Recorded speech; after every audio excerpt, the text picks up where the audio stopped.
യേശുവിൽ ഏറ്റവും പ്രിയപ്പെട്ടവരെ, സന്തോഷത്തോടെ പ്രാർത്ഥനയോടെ നല്ലൊരു ദിവസം നിങ്ങൾക്ക് ആശംസിക്കുന്നു.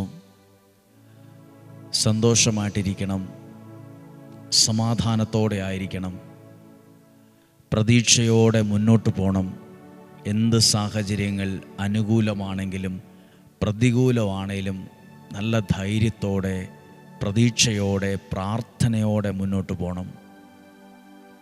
പ്രാർത്ഥിക്കുന്ന നിങ്ങളുടെ കരം ദൈവം ചേർത്ത് പിടിച്ചിട്ടുണ്ട്. നല്ലതേ വരുള്ളൂ. പ്രാർത്ഥനയ്ക്ക് മറുപടി കിട്ടും. എടുക്കുന്ന തീരുമാനങ്ങൾ പാളിപ്പോവുകയില്ല. സന്തോഷത്തോടെ മുന്നോട്ട് പോകാൻ പറ്റും. അതിനുവേണ്ടി എല്ലാമാണ് പ്രാർത്ഥിക്കുന്നത്. നിങ്ങൾ നിങ്ങളുടെ വീടിനെ ഒന്ന് ഓർക്കുക. വീട്ടിലുള്ള ഓരോ പ്രിയപ്പെട്ടവരെയും ഓർക്കുക. അവരുടെ മുഖം മനസ്സിലൊന്ന് കാണുക. അവരുടെ പേരുകൾ മനസ്സിലെങ്കിലും ഒന്ന് പറയുക. അവരുടെ പേരുകൾ പറഞ്ഞ് പ്രാർത്ഥിക്കുക. അവർ അടുത്തുണ്ടാകാം, അകലെയാകാം. ഈ പ്രാർത്ഥനയോട്, ഈ വചനത്തോട് ഇഷ്ടമുള്ളവരാകാം, ഇഷ്ടമല്ലാത്തവരാകാം. നമ്മളെ ഇഷ്ടപ്പെടുന്നവരോ അംഗീകരിക്കുന്നവരോ ആകാം, അല്ലാത്തവരാകാം. പക്ഷെ നമുക്കവർക്ക് വേണ്ടി സ്നേഹത്തോടെ വിശ്വാസത്തോടെ പ്രാർത്ഥിക്കാൻ കഴിയും. നമ്മുടെ പ്രാർത്ഥന ഒരിക്കലും പരാജയപ്പെടുകയില്ല. പ്രാർത്ഥിക്കുന്നവനും പരാജയപ്പെടുകയില്ല. പ്രാർത്ഥനയും പ്രാർത്ഥിക്കുന്നവനും ജീവിതത്തിൽ പരാജയപ്പെടുകയില്ല. പ്രതീക്ഷയോടെ മനസ്സിൽ കണ്ട വ്യക്തികൾ, മനസ്സിൽ പ്രാർത്ഥിച്ച നിയോഗങ്ങൾ, മനസ്സിൽ പറഞ്ഞ ആവശ്യങ്ങൾ സകലതിനെയും ദൈവകരങ്ങളിൽ ഏൽപ്പിച്ച് പ്രതീക്ഷയോടെ ഈ വചനം കേൾക്കുകയാണ്. യെശയ്യാ പ്രവാചകൻ്റെ പുസ്തകം 5-ാം അധ്യായം 24-ാമത്തെ വാക്യമാണ് വായിക്കുന്നത്. 24-ാമത്തെ വാക്യം. ഞാൻ ആ വാക്യം വായിക്കുമ്പോൾ, ഇന്ന് രാവിലെയോ ജീവിതത്തിൻ്റെ പല സമയത്തോ ഈ വചനം കേൾക്കുമ്പോൾ അത് മനസ്സിനെ അസ്വസ്ഥപ്പെടുത്തുന്നൊരു വചനമല്ല.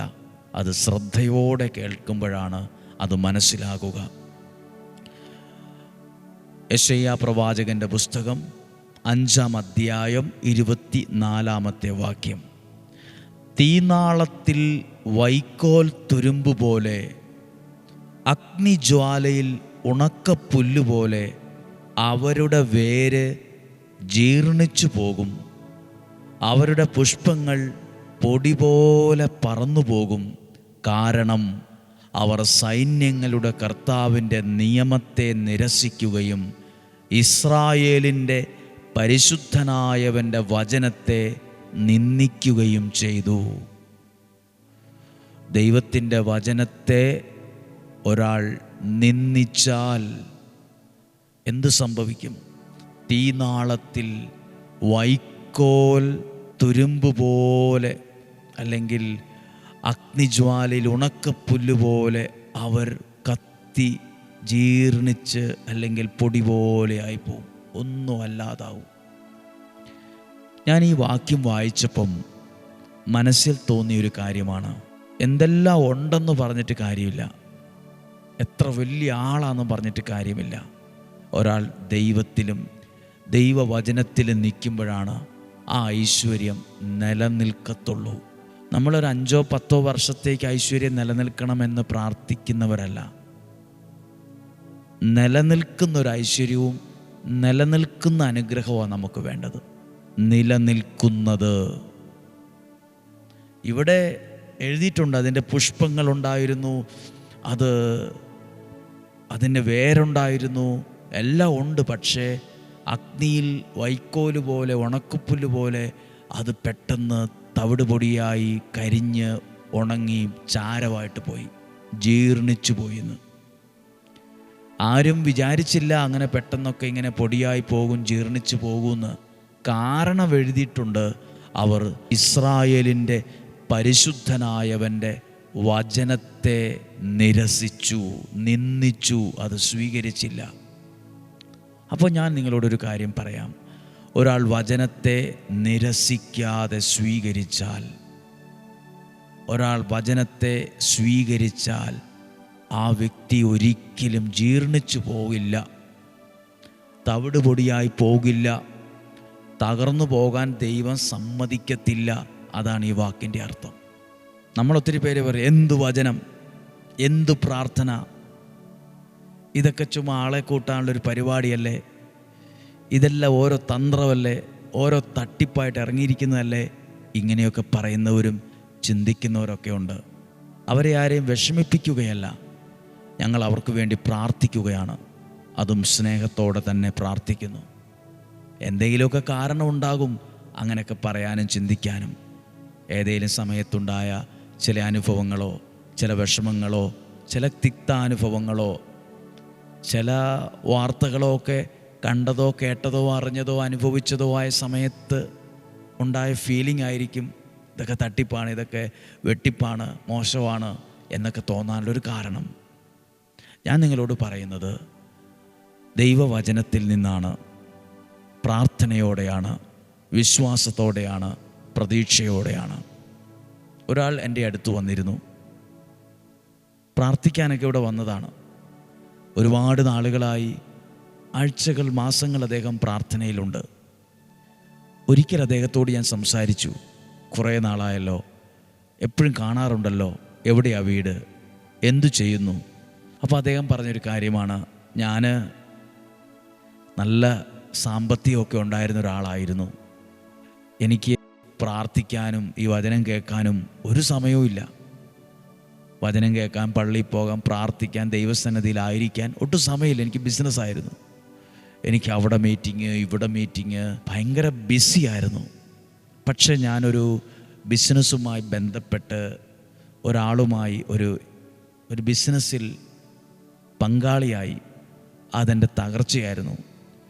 എല്ലാം തവിടുപൊടിയായി തകർന്ന് തരിപ്പണമായി പോയി. വീട് ജപ്തിയുടെ മുമ്പിലാണ്. കുടുംബവും പിണങ്ങി നിൽക്കുകയാണ്. എൻ്റെ ശ്രദ്ധക്കുറവ് കൊണ്ടാണ് എല്ലാം വന്നതെന്ന് എല്ലാവരും എന്നെയാണ് കുറ്റം പറയുന്നത്. ശരിയാണ്. ഞാനിപ്പോൾ ദൈവത്തിൽ ഒത്തിരി ആശ്രയിച്ചു തുടങ്ങി.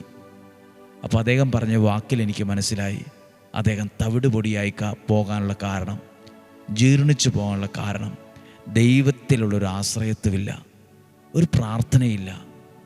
ഒരു ദൈവവചനം ശ്രദ്ധയോടെ കേട്ട് ഒരു 5 മിനിറ്റ് ആ വചനത്തെ ഒന്ന് ചിന്തിക്കാൻ, ധ്യാനിക്കാൻ, സ്വീകരിക്കാൻ ടൈമില്ല. പ്രിയപ്പെട്ടവരെ, നമ്മൾ ചിന്തിക്കും ഇതിലൊക്കെ വലിയ കാര്യമുണ്ടോ എന്ന്. നമ്മൾ കേൾക്കുന്ന ഈ വചനം നമ്മുടെ ജീവിതമാണ്, നമ്മുടെ ഉയർച്ചയാണ്, നമ്മുടെ നന്മയാണ്, നമ്മുടെ ഭാവിയാണ്. നമ്മളറിയാത്തൊരനുഗ്രഹം ഈ വചനത്തിലൂടെ ഒരു നദി പോലെ, ഇന്നലെ പറഞ്ഞ പോലെ ഒരു നദി പോലെ നമ്മുടെ ജീവിതത്തിലേക്ക് ഒഴുകുന്നുണ്ട്. അനേകരുടെ ജീവിതത്തിൽ ജീർണിച്ചു പോകാനും തകർന്നു പോകാനും തവിടുപൊടിയായി പോകാനും ഒരു കാരണം ഇതാ, അവർക്ക് പ്രാർത്ഥിക്കാൻ നേരമില്ല, 1 മിനിറ്റ് വചനം കേൾക്കാൻ സമയമില്ല, വചനം കേൾക്കുന്നവരെ കുറ്റവും പറയും, വിമർശിക്കും. ഒരു ദൈവാനുഗ്രഹമില്ല. ദൈവാനുഗ്രഹത്തിൻ്റെ ഒരു കുഞ്ഞു മെഴുകുതിരിവട്ടമെങ്കിലും നമ്മുടെ എല്ലാ ജീവിതങ്ങളിലും വേണം. ദൈവാനുഗ്രഹത്തിൻ്റെ ഒരു മെഴുതിരിവട്ടമെങ്കിലും വേണം. ഒന്നും കൂടെ ആ വചനം വായിച്ചേ. തീനാളത്തിൽ വൈക്കോൽ തുരുമ്പ് പോലെ, അഗ്നിജ്വാലയിൽ ഉണക്കപ്പുല്ല് പോലെ അവരുടെ വേര് ജീർണിക്കും, ഒന്നും അല്ലാതാകും. അവരുടെ പുഷ്പങ്ങൾ പൊടി പോലെ പറന്നു പോകും. വേരും പുഷ്പവും എല്ലാം ഉണ്ടായിരുന്നു, പക്ഷേ ഇപ്പോൾ ഒന്നും ഇല്ലാത്ത പോലെ ആകും. കാരണം കാരണം എഴുതിയിട്ടുണ്ട്.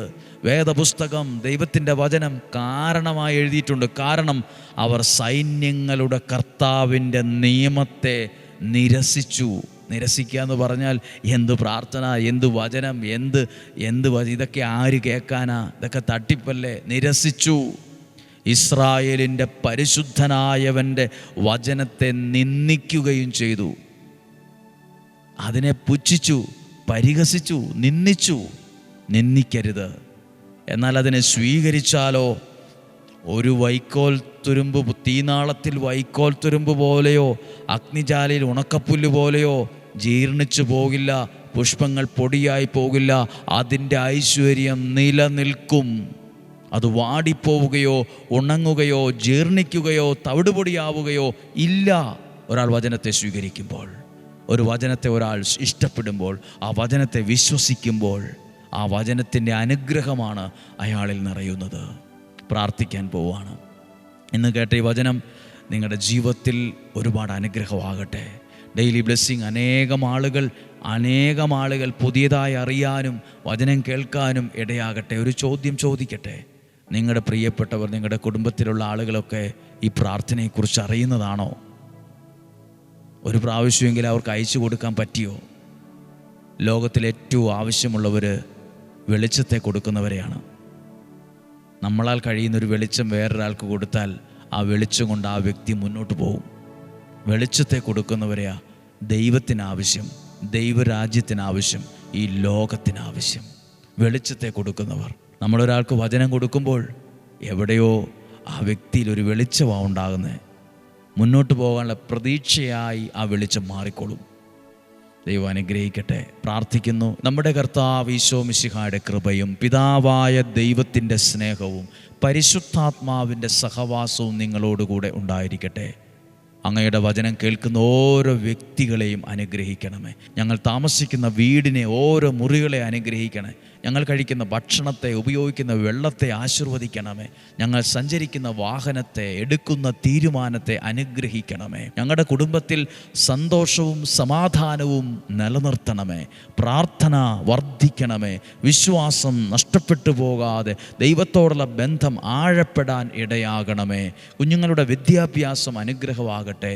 കുഞ്ഞുങ്ങളുടെ പഠിത്തം, അവരുടെ സ്വഭാവം അനുഗ്രഹമാകട്ടെ. ദൈവാനുഗ്രഹത്തിന് കാരണമാകട്ടെ. ദൈവീക ഇടപെടലിന് കാരണമാകട്ടെ. രോഗങ്ങൾ, അപകടങ്ങൾ, ദുർമരണങ്ങൾ, മൂപ്പെത്താത്ത മരണം മാറിപ്പോകട്ടെ. ദീർഘായുസ്സും ആരോഗ്യവും ഉണ്ടാകട്ടെ. സന്തോഷവും സമാധാനവും ഉണ്ടാകട്ടെ. സാമ്പത്തിക ഭദ്രതയുണ്ടാകട്ടെ. കൃഷിയിടങ്ങൾ, വളർത്തുമൃഗങ്ങൾ, വരുമാന മാർഗങ്ങൾ, ജോലി, ഉദ്യോഗം എല്ലാം അനുഗ്രഹമാകട്ടെ. ഇന്നും ജീവിക്കുന്ന യേശുവിൻ നാമത്തിൽ തന്നെ നിങ്ങളെ അനുഗ്രഹിച്ച് പ്രാർത്ഥിക്കുന്ന ഇപ്പോഴും എപ്പോഴും എന്നേക്കും.